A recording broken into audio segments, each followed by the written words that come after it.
the way that this makes me smile so big, because genuinely reading the Quran with like context is how I first was brought to my knees and then brought to Islam. No joke. Then I started to learn about the seerah of the Prophet ﷺ and the way that Islam and Christianity and Judaism are all connected. And subhanAllah, it is beautiful.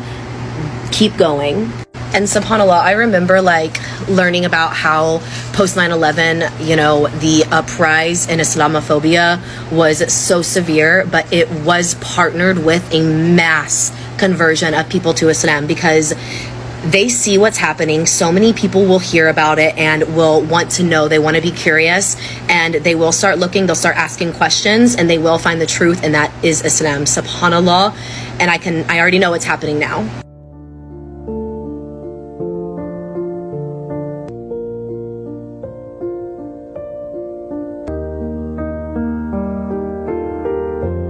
I have been really inspired lately to re-pick up this book, The Prophet's Pulpit, Commentaries on the State of Islam.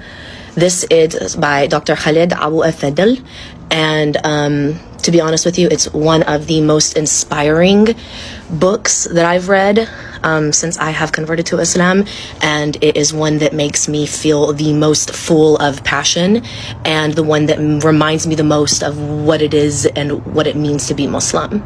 Right now, we're seeing an influx, a mass conversion of people who are seeing the Palestinians, who are inspired by them, and who are looking at Islam, and in turn looking at us, people who were born Muslim, people who are converts, and what we're doing and how we're acting and what we're saying during this time. So I digress. I'm going to read this to you, just a couple of excerpts out of this that I find to just be extremely inspiring, and something that I think if you are a born Muslim, if you are a convert, if you're just a human being who comes across this and is like, man, there's a lot of people going to Islam. What does that mean? What does it mean to be Muslim? I feel like this right here will speak to that.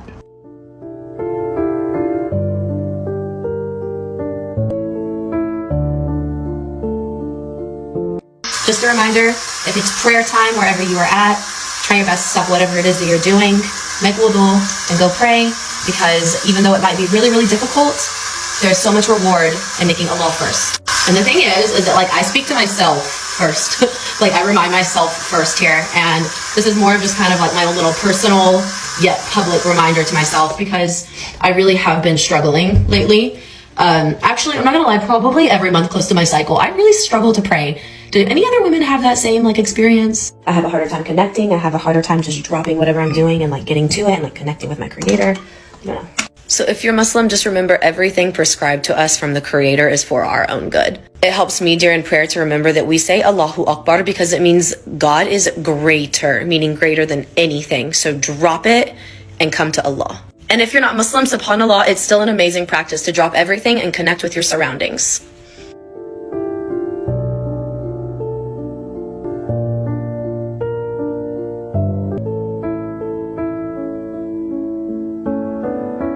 So when I first was converting to Islam, one thing that I was absolutely obsessed with was science. And one thing that really drove me was how much science was involved with Islam. So I dove into this and I reached out to one of my favorite sheikhs, Shohab Webb, and he actually confirmed this for me. So I nerded out so hard because like I came up with that theory when I read it myself, and then it was confirmed. So I was like, I'm kind of smart. Oh my God. So in the Quran, Surah 32, Ayat 4, I believe, it discusses how God spends aeons creating the earth. Now, it specifically mentions 6, and humans, as we interpret aeons, we interpret that as billions. And the Quran specifically mentions 6 aeons, right?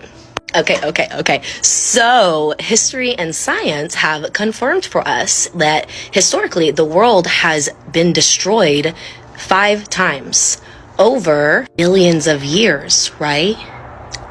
Now, Muslims, we call it Qiyamat, Judgment Day, and we believe that this will be when the world is destroyed. Now, if you look at that, that's going to be the 6th time that the world has been destroyed. So I'm reading this and I'm like, hold on, this has to be connected, right? Like, is the Quran literally telling us 1500 years ago that we're going to confirm that the world has been destroyed 5 times over billions of years, and that there's going to be one final time, Judgment Day, right? We expect one more time. If you follow any Abrahamic religion, like, you believe in Judgment Day.